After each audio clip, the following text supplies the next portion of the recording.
Imagina que cada vez que sientes placer, tu cerebro se reescribe como si fuera una hoja en blanco que se vuelve negra, y esa tinta nunca se borra. Esa es la realidad silenciosa que vive la gente atrapada en una adicción, y hoy vamos a desentrañar cómo ocurre esa transformación desde dentro. Cuando tomas una copa de vino, una calada de cigarro o una dosis de cualquier sustancia, una ola de dopamina recorre tu sistema de recompensa, esa red de neuronas que nos dice que algo es bueno y que debemos repetirlo. En ese primer momento, el cerebro celebra la experiencia como si fuera una señal de supervivencia, pero lo que parece una fiesta química pronto se vuelve una cadena de ajustes que cambian la arquitectura misma de tu mente.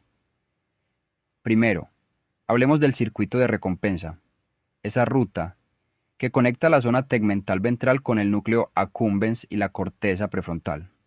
La dopamina se libera en la zona tegmental, viaja hasta el núcleo accumbens y allí genera la sensación de placer.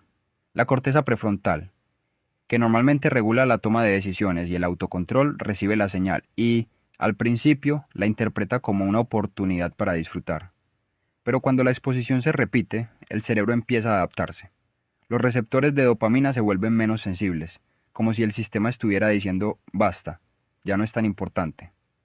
Esa desensibilización obliga a la persona a buscar dosis mayores para alcanzar la misma sensación, y ahí nace el primer escalón de la adicción. En esa fase aguda, la sobrecarga de dopamina no solo afecta a los receptores, sino que también fortalece las conexiones sinápticas entre las neuronas involucradas.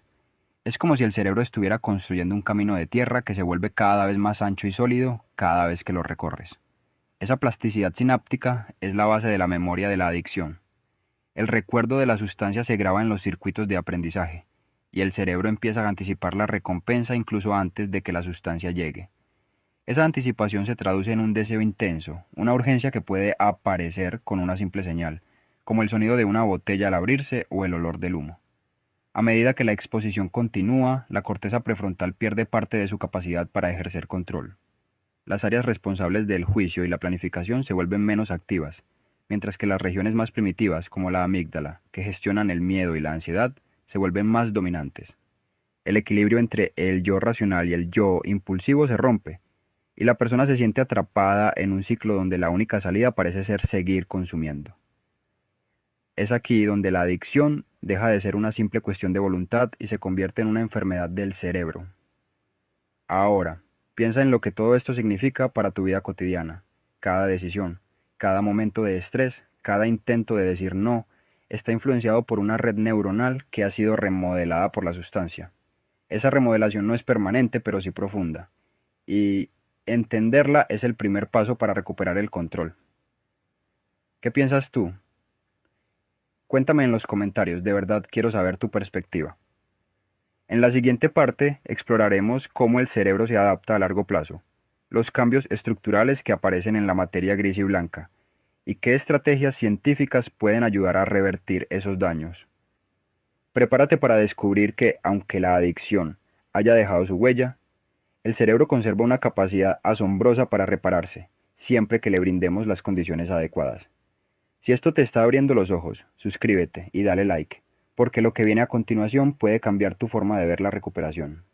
A medida que la exposición a la sustancia se prolonga en el tiempo, el cerebro no solo sufre una disminución de la actividad en la corteza prefrontal, sino que también experimenta transformaciones estructurales que pueden observarse con técnicas de resonancia magnética. Los estudios de neuroimagen han revelado que la materia gris, esa capa de neuronas que se encarga de procesar la información, tiende a reducirse en regiones clave como el hipocampo y la corteza orbitofrontal.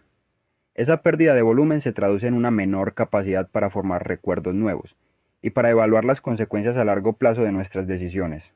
Al mismo tiempo, la materia blanca, que actúa como la autopista que conecta distintas áreas cerebrales, muestra una disminución de la integridad de sus fibras.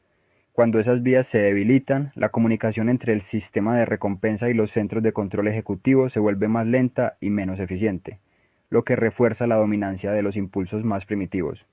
Este proceso de encogimiento no es irreversible por naturaleza.